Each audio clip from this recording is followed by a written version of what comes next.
Alors bonjour à toutes et à tous. Merci d'être là ce matin, samedi, pour assister à notre conférence. Je vais prolonger la présentation de nos invités.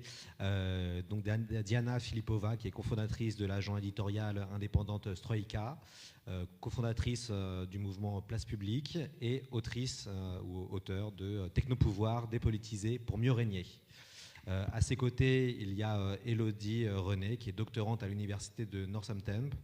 Elle a aussi travaillé chez Huawei quelques années. Elle s'intéresse, dans le cadre de ses recherches, aux politiques de transition écologique en Chine, en Europe et en Afrique de l'Est.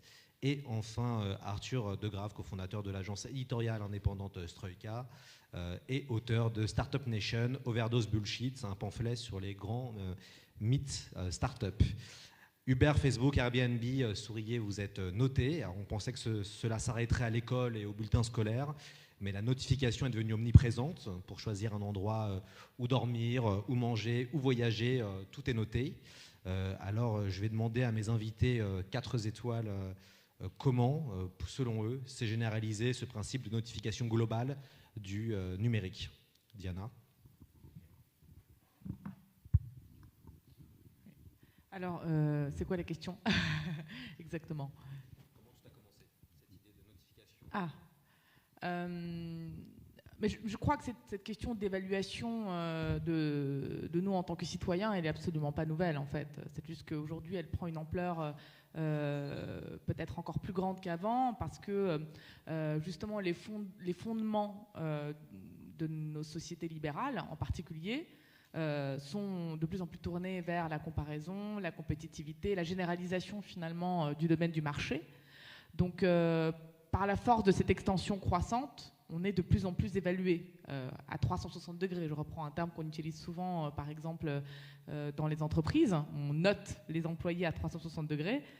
C'est un des aspects qui prévaut. Même l'utilisation des termes comme compétence au lieu de savoir, etc., elle montre en fait que nous sommes sur une épistémologie qui est tournée d'une certaine façon vers l'évaluation et la notation permanente. Donc finalement, cette question du crédit social qu'on aborde aujourd'hui et qui est souvent abordée, qui est souvent traitée comme étant très spécifique à la Chine, il est premièrement pas du tout nouveau et deuxièmement pas du tout spécifique à la Chine, mais en fait au monde entier. Donc en fait, je pense que je vais laisser les spécialistes parler du cas de la Chine, mais d'après ce que j'ai cru comprendre, la question n'est pas moins la finalité que l'organisation et le rapport entre ces crédits et la structuration de notre environnement. C'est-à-dire que dans nos sociétés, il est très difficile d'utiliser la notation de façon aussi directe que dans les sociétés plus autoritaires, comme par exemple la Russie ou la Chine. Donc elles le sont de façon complètement incitative et plutôt invisible, puisqu'elles sont finalement insérées dans l'environnement dans notre milieu de vie au jour le jour. Mais il serait illusoire de penser que nous ne sommes pas dans une généralisation massive du crédit social en France, en Europe et aux États-Unis. Il suffit de voir nos outils, de considérer un instant les outils qu'on utilise au quotidien, que ce soit les plateformes de services, comme par exemple les plateformes de mobilité, à l'instar de Uber, etc., où la notation est permanente. Sur Airbnb, la notation est permanente. Sur Facebook, elle l'est aussi, même si elle est beaucoup moins visible. Elle l'est par le regard qu'on s'envoie l'un l'autre. Donc nous sommes dans une société du regard à 360 degrés généralisée, même si elle est incarnée de façon un peu différente dans les sociétés libérales. Donc en fait, le grand papa du crédit social et de la notation, c'est Bentham, qui a développé cette métaphore qui est devenue assez célèbre du panoptique. Donc le panoptique, en fait, c'est une ingénierie architecturale qui structure certaines institutions, comme par exemple la prison. Donc au milieu, vous avez une tour où est juché un gardien et qui peut voir, en théorie, tout autour de lui ce qui se déroule dans la prison.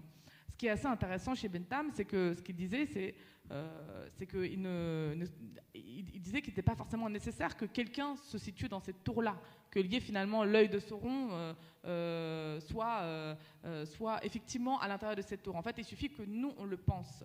Puisque à partir de ce moment-là, il y a tout un ensemble de mécanismes sociaux qui vont se mettre en place, de surveillance, de délation, d'évaluation permanente, qui vont fonctionner quand bien même il n'y a pas de gardien. Et en fait, ce qui est assez intéressant, c'est que Bentham a un raisonnement déjà économique sur cette question. Ce qu'il essaie de trouver, c'est une façon qui répond à deux conditions. La première, c'est de généraliser une organisation sociale avec un coût relativement faible. Donc, pour le dire simplement, c'est l'économie de ce coût, du gardien de prison qu'on n'est pas obligé de payer. Il suffit juste qu'on croit qu'il est là. Et la deuxième chose, c'est comment en fait conjuguer plus de surveillance et plus de contrôle avec la conquête irrésistible des libertés, qui sont un des objectifs et des biens de nos sociétés libérales auxquels on n'est pas prêt de renoncer. Et en fait, le panopticon, il permet ça, puisque une fois que cette organisation environnementale est mise en place, finalement, les prisonniers, à l'intérieur de cette prison, ils peuvent faire ce qu'ils veulent. Ils peuvent interagir entre eux, ils peuvent mettre en place des nouvelles normes, des mécanismes qui jouent en fait sur ces libertés et les droits. Ils peuvent conquérir de nouveaux droits, mais tout simplement parce que en fait, la finalité, elle est atteinte, quel que soit le fonctionnement de cette prison-là. Donc je voulais juste convier cette image parce qu'elle est aujourd'hui utilisée beaucoup pour montrer que nous sommes surveillés par les réseaux sociaux, mais en fait elle est faussement utilisée puisque ce n'est pas une question de surveillance directe, ce n'est pas le gardien qui nous regarde, c'est en fait le conditionnement, la conduite de nos conduites, pour reprendre une expression de Michel Foucault, qui fait que nous pensons qu'il est là et donc nous allons adapter notre comportement de façon quasi automatique et spontanée à cette infrastructure de surveillance globale. Je sais pas, j'espère que c'est clair. On pourrait me poser les questions après. Alors pour faire une petite précision sémantique, alors je dirais que ça a commencé au XVIIIe siècle. Enfin, l'idée a germé à ce moment-là. Petit rappel, numérique, on l'oublie un peu parce qu'en fait, de plus en plus en français, on utilise le terme de digital. Alors, digital en français, c'est mon doigt. Ça vient de l'anglais digit, qui veut dire chiffre.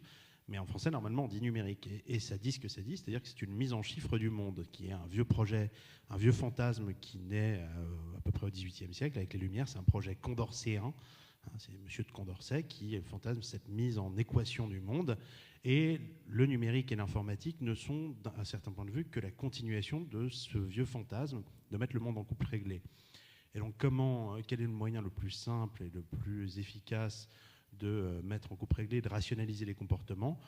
La notation est l'une des manières de le faire. C'est pas la seule.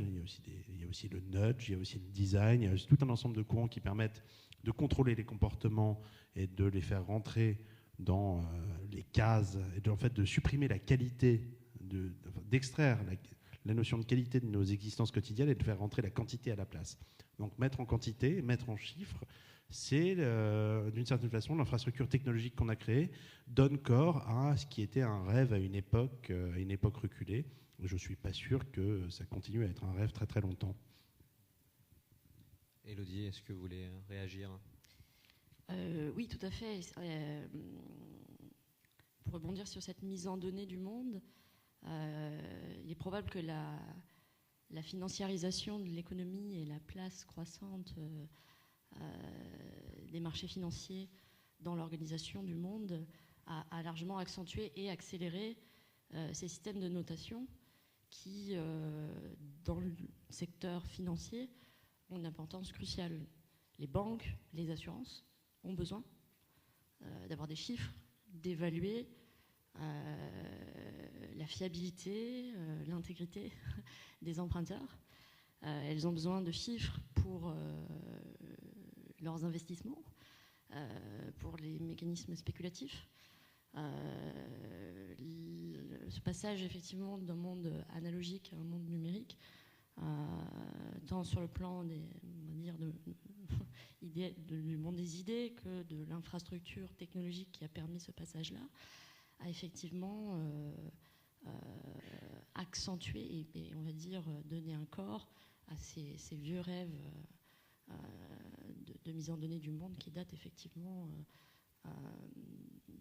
du début des sociétés industrielles. Donc je parlerai peut-être du cas de la Chine un peu plus tard. Voilà. Arthur Degrave, la notification n'est pas contraire finalement au mythe égalitaire de la start-up. Vous avez écrit beaucoup sur la... Mais qui croit encore au mythe égalitaire de la Startup Nation? Il faut vraiment être fou pour croire à une chose pareille. Non, c'est évidemment un monde qui est obsédé par l'évaluation, par la recréation de hiérarchies, par d'autres moyens. Donc effectivement, en apparence, dans l'organisation du travail, si on veut parler des startups, où tout le monde s'aime, tout le monde est sur un pied d'égalité.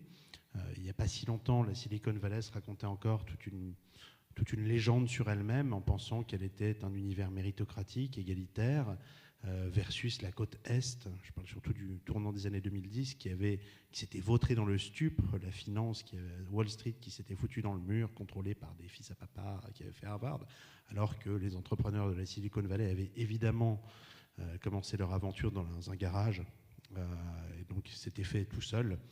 Bon, il se trouve qu'en fait, si c'était le cas, on ne trouverait pas autant d'hommes blancs, diplômés, issus de la middle class américaine parmi les fondateurs de start-up. Donc, non, le monde des start-up, le monde du numérique n'a jamais été un univers égalitaire. Il a d'ailleurs dans sa généalogie profonde, mais ça je laisserai Diana compléter là-dessus, puisque c'est un peu le cœur de son propos dans son bouquin. Dans sa généalogie, il n'y a pas seulement le libertarianisme est une espèce d'excroissance un peu ridicule qui se donne aujourd'hui d'histoires qu'on se raconte que ces gens se racontent sur eux-mêmes, mais dans leur généalogie, il y a des hippies qui se sont accouplés avec des militaires. Je suis désolé pour cette image un peu crado, mais c'est la réalité de la chose. Donc non, ce n'est pas un univers égalitaire. Et comme le disait Elodie, effectivement, je trouve qu'il est très difficile aujourd'hui de séparer, tant ils sont intriqués, l'extension de la logique technologique et l'extension de la logique de marché.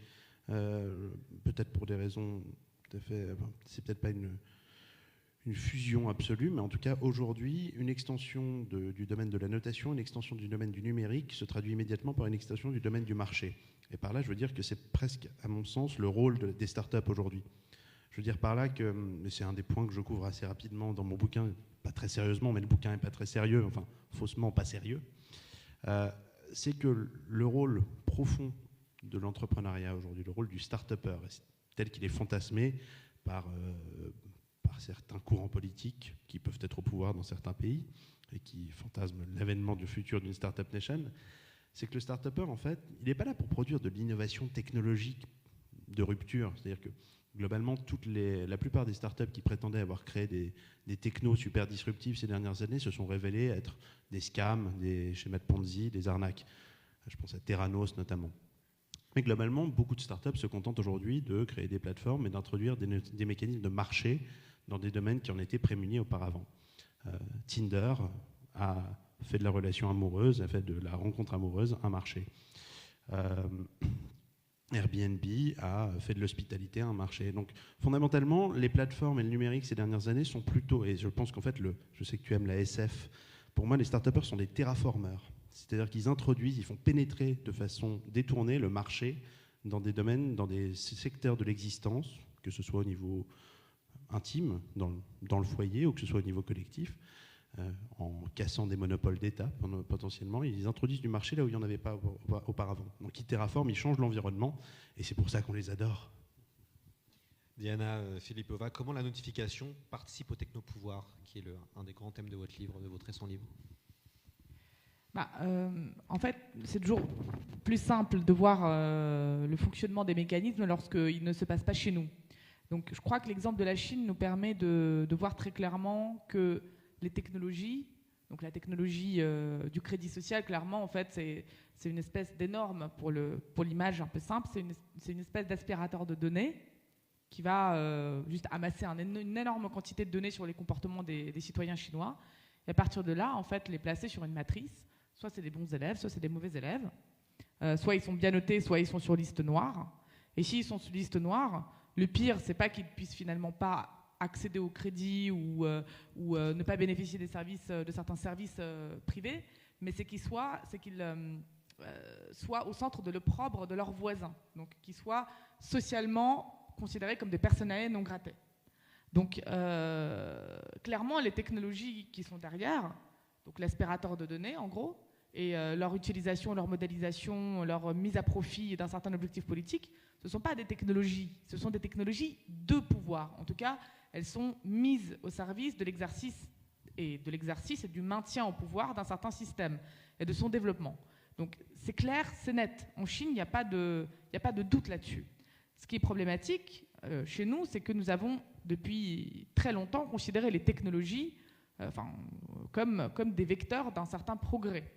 Et je pense que nous avons du mal à voir que ce progrès, cette fiction du progrès, a été une très patiente construction politique et économique, un discours qui a été institué à partir du début du XIXe siècle, lorsque la société industrielle et les premières technologies, les premières machines ont fait éruption, notamment dans les ateliers qui étaient organisés encore de façon complètement traditionnelle, très peu mécanisée, pas du tout à grande échelle, sans aucune organisation scientifique du travail.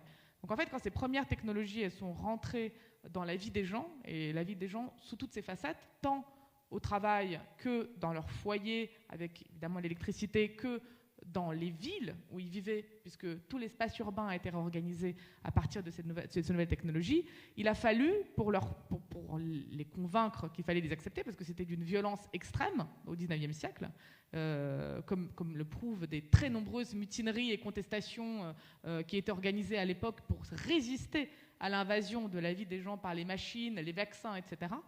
Et il a fallu cultiver en fait tout un discours qui était élaboré dans les laboratoires scientifiques, dans les couloirs du pouvoir de l'époque, pour montrer que non, la technologie, c'est pas la destruction du milieu de vie traditionnel, mais c'est le progrès, c'est le futur, c'est quelque chose d'éminemment positif.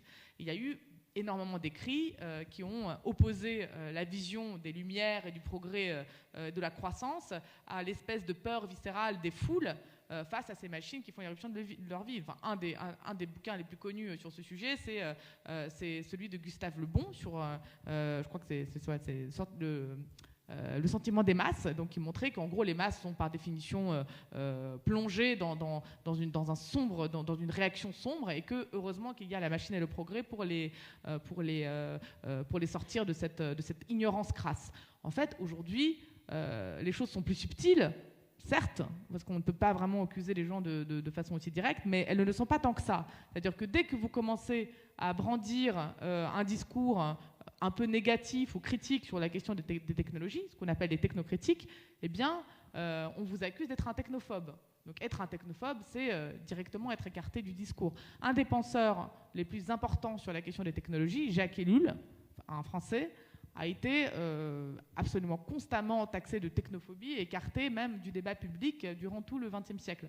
Voilà, donc il y a quand même quelque chose qui fait que nous avons beaucoup du mal à avoir conscience sur la manière dont nous sommes structurés par la technologie aujourd'hui.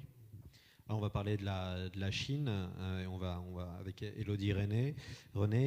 Avant ça, peut-être dans la salle, vous avez regardé, certains ont peut-être vu Black Mirror, une série qui est disponible sur Netflix, avec dans la saison 3 un épisode intitulé Chute libre, qui imagine une société où tout le monde est noté. Ça ressemble un peu à une espèce d'Instagram, et donc il y a des notes en fonction de citoyens, et plus ta note est élevée, plus tu peux faire de choses. Et justement, donc pas mal de médias en parlent. Depuis quelque temps, le crédit social a été créé en Chine, et je vais laisser Élodie René expliquer comment c'est arrivé et vraiment comment cela fonctionne. Oui, alors en réalité, le projet de crédit social, il va bien au-delà de la simple notification des citoyens. Quand on regarde son origine historique, il faut remonter à Jiang Zemin, le premier à avoir formulé le projet de crédit social. Donc on est à la fin des années 90, 20 ans après, les politiques d'ouverture et de réforme de l'économie mises en place par Deng Xiaoping après 30 ans de maoïsme. C'est un moment où la Chine est dans une phase de transition vers l'économie de marché aux caractéristiques chinoises.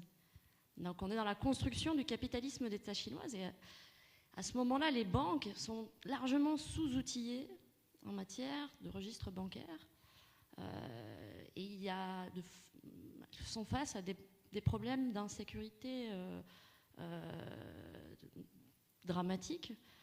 Pour le crédit bancaire, ça met l'économie chinoise en péril. Et à ce moment-là, Jiang Zemin met en place un projet de modernisation du crédit bancaire en Chine et commence à mettre en place des systèmes de registre pour première phase de notification des citoyens et des entreprises, donc globalement de tous les acteurs de la société qui vont emprunter de l'argent. Assez rapidement, on va étendre ce système-là sur certaines localités, au-delà des simples critères financiers, à des critères d'ordre plus politique ou de moins civilité, mais de façon relativement marginale et expérimentale. Jusqu'en 2014, donc fin des années 90 jusqu'en 2014, le système de crédit social concerne avant tout les données financières, est vraiment un système de crédit bancaire.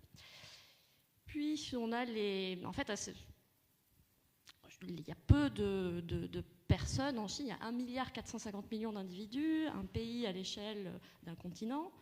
Il y a une grosse majorité des habitants qui n'ont pas de compte bancaire, qui font tout en cash, et donc c'est très difficile d'évaluer finalement leur fiabilité. En revanche, l'émergence des grandes plateformes de e-commerce et des grandes plateformes numériques chinoises telles que Alibaba, Tencent, Baidu, etc., vont commencer à se lancer dans le crédit en ligne, et ça marche super bien en Chine. Ça permet à des gens qui n'ont pas accès au crédit, qui n'ont pas accès au système bancaire, d'avoir plein d'avantages et de bénéficier du crédit bancaire. En revanche, pour Alibaba, il doit répondre à un besoin, une demande des utilisateurs de sécuriser ces systèmes de crédit. Donc là, on va voir émerger des systèmes assez perfectionnés et avec des masses de données, puisqu'on est en Chine et qu'on a de nouveau, en termes démographiques, d'un seul coup, ça permet à ces plateformes de collecter de la donnée en masse. Donc ces agences-là, enfin ces plateformes-là, en se lançant dans le crédit financier en ligne, vont commencer à développer des techniques très élaborées, très sophistiquées de notation des citoyens. Et assez rapidement, Xi Jinping arrive au pouvoir en 2012, 2 ans après son arrivée au pouvoir. Donc Xi Jinping, c'est le président chinois qui a placé au cœur de l'architecture du pouvoir chinois, au plus haut niveau, le cyberespace comme outil stratégique de gouvernance du pays, donc non seulement à l'échelle nationale, mais aussi à l'échelle internationale. Et là, Xi Jinping comprend assez vite que ce système de notification des citoyens, déjà mis en place par plusieurs plateformes privées, est tout à fait intéressant pour son pouvoir. Et donc en 2014, il va officiellement faire adopter le plan national de crédit social 2014-2020, qui a pour objectif d'unifier l'ensemble des plateformes publiques et privées qui font du crédit, qui notent les citoyens, les entreprises, mais aussi les cadres de l'administration. Et il ajoute tout un passage, toute une dimension, on va dire, politique et morale. Alors là, un des slogans, parmi les nombreux slogans du parti, c'est de redonner de la moralité à la vie politique.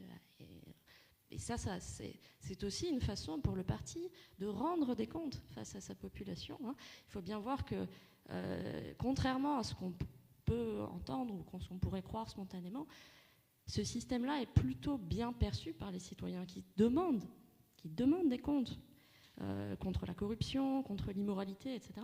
Et le parti a très intelligemment propose, voilà, nous arrivons avec une solution très efficace, on va pouvoir contrôler l'intégrité, la fiabilité, on va pouvoir remoraliser la vie politique, la vie économique, on va pouvoir sécuriser le pays sans mettre des flics à tous les coins de rue. La complexité en termes de compréhension de ce système-là, c'est que c'est un système de systèmes. L'objectif du gouvernement, c'est d'unifier l'ensemble des systèmes de notation dans une plateforme unique, Credit China, qui, elle, a été mise en place par Baidu. et qui est contrôlé par une des principales administrations chinoises, NDRC, bon, je ne sais pas si ça fait National Development and Reform Commission. Il faut voir que les principales applications du système de crédit social en Chine, c'est le contrôle du respect des lois par les entreprises et les administrations. Parce que de nouveau, on est face à un pays qui est à l'échelle d'un continent avec une population qui dépasse le milliard. Et vous imaginez bien que pour le gouvernement central, c'est très compliqué de faire respecter les lois quand on est à Pékin, de les faire respecter à Urumqi, de les faire respecter à Chongqing. Il y a des résistances fortes de la part des potentats locaux. Le Parti communiste, il fonctionne avec différentes factions, avec des oppositions très violentes. Tout ça, bien évidemment, c'est très difficile de le faire sortir dans les médias parce que vous savez tous ce qu'il en est de la liberté de la presse en Chine. Pour autant, ça ne veut pas dire que le parti fonctionne avec une voix unique, etc. Mais précisément, le projet de Xi Jinping, c'est de récupérer un maximum d'informations à la base sur un système qui s'est développé avant tout sur le crédit bancaire et de récupérer des informations d'ordre politique, moral, civique, pour mieux contrôler non seulement les citoyens, mais aussi les cadres de l'administration et les entreprises. Est-ce que la Chine a ambition d'exporter ce projet de crédit social à l'international? Est-ce qu'on pourrait imaginer, on va faire un peu de prospective, de voir ça en France ou en Europe? Alors, c'est même pas de la prospective. Hein. Est-ce que vous avez peut-être entendu parler du projet des routes de la soie? Alors, c'est donc un projet c'est en gros le projet d'expansion de l'influence politique et économique des acteurs chinois à travers le monde, à travers notamment l'expansion de ces grandes entreprises dans les infrastructures BTP, mais aussi télécom. Et alors, associé à ce projet des routes de la soie, on a le projet des routes de la soie numérique, qui a officiellement pour objectif d'exporter le projet de crédit social chinois dans l'ensemble du monde. Alors pour le moment, principalement dans les pays développés, il y a déjà 65 pays qui font partie du projet des routes de la soie numérique. Et officiellement, alors c'est ça qui est intéressant, le gouvernement chinois présente son projet d'exportation du crédit social avant tout comme un projet on va dire de transnationaliser le crédit bancaire en ligne. Mais il est évident que derrière, il y a des enjeux politiques, surtout quand on a les principaux équipementiers télécoms comme Huawei, ZTE, qui sont en train d'installer toute l'infrastructure numérique d'un grand nombre de pays africains, Amérique du Sud, Asie centrale, Asie du Sud-Est. Donc ils sont en train dans ces pays-là, il est évident, ils peuvent tout à fait arriver près des gouvernements de pays qui sont en demande de contrôle de leur société, dans des contextes où on a des vraies problématiques sécuritaires. Voilà, la Chine sera totalement en capacité de livrer clé en main au gouvernement des systèmes de contrôle, de surveillance et de crédit bancaire. Un package. Oui, Arthur. Ça m'évoque quelque chose, j'ai l'impression que c'est intéressant parce que se poser la question de l'exportation du crédit social chinois nous installe un petit peu dans une forme de fantasme qu'on serait absolument, qu'on n'aurait pas ça chez nous déjà. Je veux dire par là que pour que ce type de contrôle se mette en place, il n'est pas certain qu'on ait besoin de la Chine. Ce qui est intéressant, c'est qu'on regarde la Chine toujours comme un espèce de cas un peu monstrueux, c'est lointain, puis et sans bien le connaître, de notre perspective d'Européens ou d'Américains, on regarde ce qui se passe, on se dit bon, c'est vrai que ça a l'air un peu totalitaire comme approche, mais oui, c'est un pays capitaliste, mais en même temps c'est aussi des communistes, donc on va dire que ça vient du côté communiste. Sauf qu'en fait non. Sauf que, comme Diana le rappelait tout à l'heure, le panopticon de Bentham, c'est un produit de l'imagination libérale. Pour reprendre aussi les réflexions de Michel Foucault sur la discipline et sur les sociétés du contrôle, le degré de violence et de brutalité dans les châtiments infligés dans une société donnée sont inversement corrélés au degré de contrôle. C'est-à-dire que dans une société où les choses... en gros, pourquoi on écartelait les types en place publique au Moyen-Âge? C'est parce que le contrôle étant très faible, de même qu'en Chine, c'est difficile de contrôler les choses, hein, parce que vu la taille du pays et vu le nombre de personnes, quand on chopait un type qui avait volé un bœuf, fallait bien lui éclater sa tronche pour faire un exemple, parce que vous saviez qu'en fait, pour un que vous chopiez, il y en avait 200 qui se baladaient dans la nature. Nous, non. On n'a plus besoin de faire ça, parce qu'en fait, on est dans des sociétés de contrôle qui ont une infrastructure panoptique de plus en plus performante, qui font qu'il n'y a pas besoin d'écarteler les gens en place publique. Les choses vont aller dans ce sens-là, vont s'auto-réguler de plus en plus.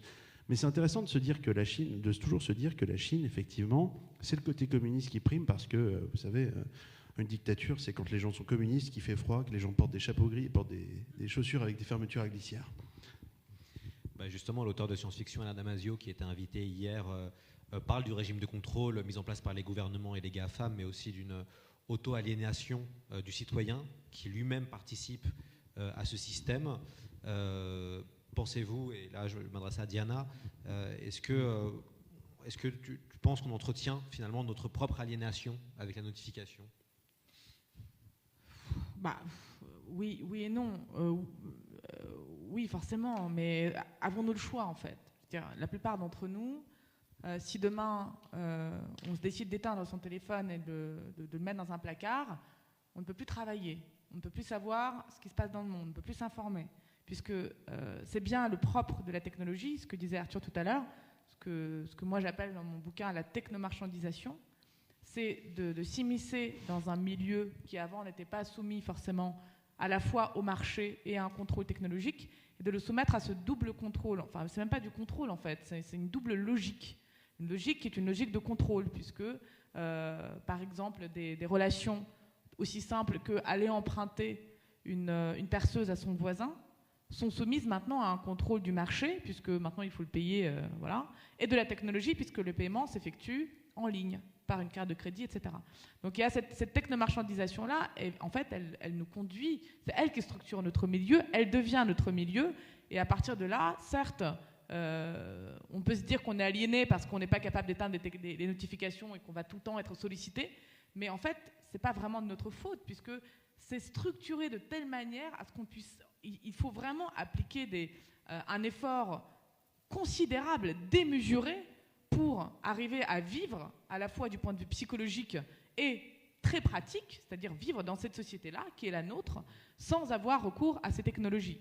Le développement, donc on n'en a pas encore parlé, mais le développement croissant, l'intégration croissante de ces technologies à l'exercice du pouvoir officiel, comme par exemple récemment la reconnaissance faciale qui a été votée, ce qu'on appelle la LICEM, et qui va tout simplement généraliser notre identification par l'État avec la reconnaissance faciale, avec une impossibilité de se faire identifier autrement pour certains services, ou encore plus récemment cet amendement qui va permettre à l'administration fiscale d'aspirer massivement les données sur les plateformes comme le Bon Coin, etc., de façon générale, générale et préalable, c'est-à-dire a priori, pour voir si derrière on n'est pas en train de frauder, etc.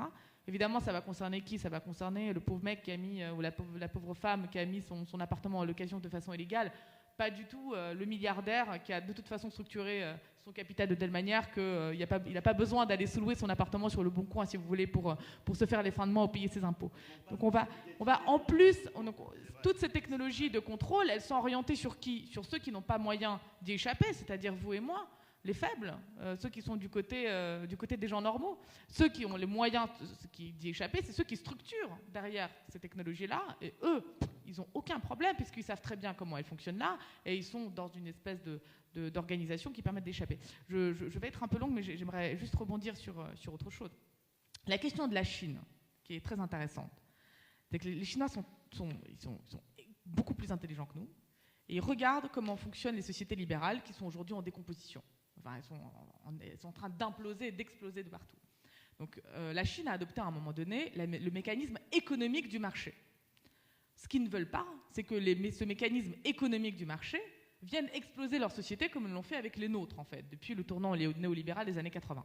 Donc en fait, la question qui se pose, et que se posent la Chine et la Russie, de façon très claire, C'est comment éviter, parce que en fait, les gens ne deviennent des loups les uns pour les autres. Comment faire pour que la marchandisation et la technomarchandisation n'emportent une déstructuration totale des rapports sociaux? Pour le dire différemment, comment en fait faire pour que je ne commence pas à demander à mon voisin de me payer lorsque je vais garder ses enfants pendant 5 minutes parce qu'il est en retard de son travail. Ce que nous on fait, hein, on le fait aujourd'hui. J'ai encore récemment, je ne sais plus qui j'ai croisé, qui est en train de travailler sur une plateforme pour permettre aux parents parisiens de se rémunérer entre eux pour aller chercher des enfants à la crèche ou à l'école. C'est terrible. Avant, vous passiez un coup de fil à votre ami ou à votre voisin pour lui dire « Est-ce que tu pourrais pas récupérer mon gamin parce que je suis en retard du travail ?» Aujourd'hui, en fait, vous allez passer par la plateforme pour parler et en fait, il va vous mettre une garantie de paiement au cas où vous ne remplissez pas, je sais pas quoi. Enfin, c'est absolument terrible. Donc, en fait, si ça arrive dans une société comme la Chine, ils n'ont pas du tout envie que ça aille vers ça. Donc, du coup, toute cette question du crédit social, il vise à structurer des comportements vertueux les uns avec les autres, puisque l'entraide, si on va, donc tu es quand même beaucoup plus spécialisé que moi, mais de mes lectures là-dessus, ce que j'ai cru comprendre, c'est que l'entraide, le fait d'aller aider quelqu'un qui est en souffrance, de voir un malade, de nettoyer devant sa porte, de faire en sorte qu'il y ait un civisme on va dire dans les quartiers où on vit, sont en première ligne des chartes de ce crédit social et visent justement à préserver une sorte, mais par le biais de la technologie, une sorte de communisme, enfin, au sens anthropologique du terme, c'est-à-dire des relations d'égal à égal qui ne soient pas intermédiées par l'argent, et par le mécanisme de l'argent et par le mécanisme de la technologie. Donc, en fait, leur logique, elle est, si on arrête de penser politiquement correct avec tous les éléments de langage, leur logique, elle est absolument parfaite, elle fonctionne bien, parce qu'en plus, ils sont mis en position pour que les entreprises privées rendent des comptes au pouvoir, qui est le pouvoir qui reste au centre de tout. Ils ont préservé une souveraineté politique et ils ont préservé une souveraineté territoriale, puisqu'ils ont refusé à ce que les Américains et les autres mettent le pied sur leurs données. Donc, moi, je convoque toujours cette image un peu effrayante, mais qu'il faut avoir en tête. Imaginons que demain, c'est la guerre. Donc, ça peut arriver, hein. Je veux dire, on croit qu'on est dans une société de paix, mais en réalité, il peut y avoir la guerre demain chez nous. Qui aujourd'hui, est-ce que nous sommes bien placés, du point de vue stratégique, pour conduire cette guerre, alors que nos données ne sont pas dans les mains de l'État, qui sont dans les mains ni de l'État ni des entreprises françaises, elles sont pour la plupart, et les plus importantes, sont aux mains des entreprises américaines, que nous n'avons aucun aujourd'hui moyen légal et qu'on ne se met pas forcément en position pour retrouver la souveraineté sur ces données, les données qui sont le nerf de la guerre d'une guerre qui aurait lieu demain, ça c'est clairement, c'est là-dessus que se ferait le combat. Et par ailleurs, nous sommes en train de mettre en place un système de contrôle et de surveillance qui avance le sentiment finalement de colère que peuvent éprouver les citoyens face à un État qui, au lieu de résoudre les problèmes socio-économiques qui se posent aujourd'hui comme jamais dans ces dernières années, va en fait mettre va mettre les technologies au service des technologies de contrôle, des technologies d'exercice de pouvoir. Donc, si nous voulions emprunter un chemin qui nous conduirait très tout droit vers une implosion sociale terrible, en fait, nous avons choisi le bon chemin, quoi. Et les Chinois, non. Ils ont choisi quelque chose de beaucoup plus intelligent et bien pensé. Et on ne peut ne pas adhérer. Moi, j'ai aucune envie de vivre dans une telle société. Aucune envie. Mais réfléchissons quand même à une logique interne, et cette logique interne, elle est beaucoup plus cohérente que la nôtre. Élodie, René, en quoi les systèmes chinois de notation diffèrent-ils des systèmes développés par les Américains ? Alors, ce qui est intéressant, alors je vais d'abord commencer par quelles sont les ressemblances. Il est évident que les Chinois se sont beaucoup inspirés de ce que faisaient les Américains, donc à commencer par le crédit bancaire et ensuite les plateformes numériques ont regardé ce qui passait un peu partout dans le monde, et donc surtout aux États-Unis parce que c'est là que ça se passe, comment se mettent en place ces systèmes de notation, etc. Donc il y a dans la genèse, je dirais qu'il y a de vraies similarités. Effectivement, comme tu le disais, la différence en Chine, c'est que effectivement, le gouvernement chinois a très rapidement compris que conserver la souveraineté sur les données des citoyens, c'était absolument stratégique. Donc évidemment, pas question que les Américains, contrairement à l'Europe, viennent s'accaparer les données des citoyens. Donc, ils ont développé des entreprises, donc par des entreprises d'État, des entreprises nationales, et on a aussi encouragé l'émergence de géants privés dans le secteur des télécoms. Et la grosse différence, je dirais, que c'est justement cette relation entre la puissance politique, la puissance publique et les capitaines d'industrie, les chefs d'entreprise privées. C'est-à-dire que dans le système américain, on peut se poser la question de qui domine qui. Dans le système chinois, la réponse est très claire. C'est avant tout l'État chinois qui a le dernier mot. Il y a un exemple assez intéressant, vous connaissez peut-être Jack Ma, donc milliardaire chinois, patron d'Alibaba. Il y a quelques années, 2-3 ans, justement au moment où Xi Jinping a fait passer le projet de crédit social, Jack Ma a été assigné à résidence pendant quelques mois. Façon pour le pouvoir aussi de l'intimider un petit peu, puis de lui faire comprendre qu'il fallait quand même travailler pour le parti, il avait beau être... Donc ça, c'est à mon sens une différence qui est assez significative. Le pouvoir chinois a très bien compris qu'il devait absolument garder la maîtrise de ce qui se faisait, de ce que les entreprises étaient en train de développer. Ce qui est très intéressant, c'est que pour l'État, il y a une alliance assez extraordinaire entre les capitaines d'industrie et le pouvoir politique. Le pouvoir politique laisse les acteurs utiliser le système de l'économie de marché pour développer les technologies les plus performantes. Donc on a un système de compétition, etc.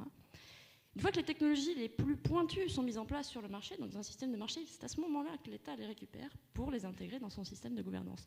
En contrepartie, l'État s'engage à